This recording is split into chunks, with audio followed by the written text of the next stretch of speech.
Good morning, everybody. I hope everyone has a wonderful day today. I miss you all very much, and I'm thinking about everybody. I want to share with you a wonderful text that I received yesterday from a friend of mine. The text was written from an older man who was writing to his kids. And he said, you have to find the good in everything. So I found something really good. This year, your mother and I are going to have the Seder by ourselves for the first time, without our family, without our children, without our grandchildren. But it dawned on me, your mom is a couple of weeks older than I am. She's 80 and I'm not quite 80. I'm the youngest in the family. That means that I get to ask the 4 questions for the first time at my Seder in 70 years. I love that story because it shows somebody who's trying to see the good in everything in this situation. A thought just to share with you about the Seder. Two of the highlight moments of the Passover Seder are when we eat the matzah, which of course symbolizes the freedom and the liberation and the fact that we were able to go out of slavery and to become a nation, a free nation.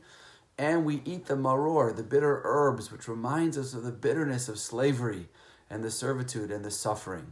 And in that order, we eat the matzah and then we eat the maror. Now this seems to me strange. The order should be the other way around, because chronologically, didn't we first experience the bitterness and the suffering of slavery, and then only afterwards become liberated and feel the joy of going free? So shouldn't we eat the maror first, representing the bitterness of slavery, and then eat the matzah, representing the liberation?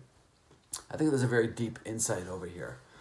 The reason why we eat the maror, to remember the bitterness of what we experience as a nation in Egypt, is not to get stuck in the bitterness and not to focus on the pain and the hardship of what we experienced, but to be able to find the good that came out of that suffering and that pain and that misery. But it's very hard to do that when you're right in the middle of it. When you're stuck in the middle of that pain and misery, you can't see the good. So first we eat the matzah to remind ourselves that we went free and that there was liberation and redemption in the end. And then we eat the maror so that we can look back and focus on, in retrospect, the good that came out of our experience in Egypt, that we became a nation, that we learned so much and grew so much as a people. I think this really applies to our situation that we're in right now. We're stuck in a very, very difficult, painful situation on so many levels, and it's getting more and more painful as we learn more and more tragic stories about what's going on. But we have to realize that we're going to look back at this at some point. And the question is, how are we going to look back at it? And I think we need to be thinking about now, how are we going to look back at this situation in a year from now? What will I have learned from the situation? What did I work on? How did I grow? So I want to give you 2 possible exercises. One is sit down at some point today or this week and write a letter to yourself from the thick of it.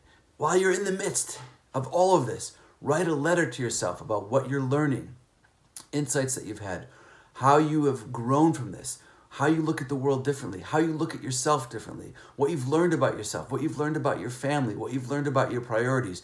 Write a letter, seal that letter, and put it away somewhere or give it to somebody who can send it to you 6 months from now, when this is, God willing, all over and in the past.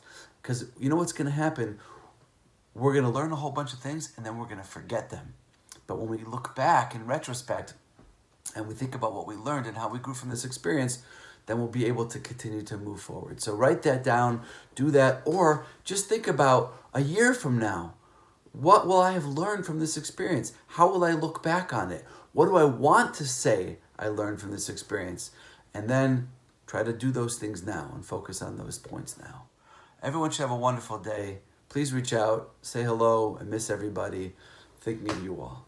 And also, Wednesday night, pay attention, Wednesday night, we're going to have a class on how to make a Seder, the basic requirements of how to make a Seder according to Jewish law. So look out for that and see you all this week.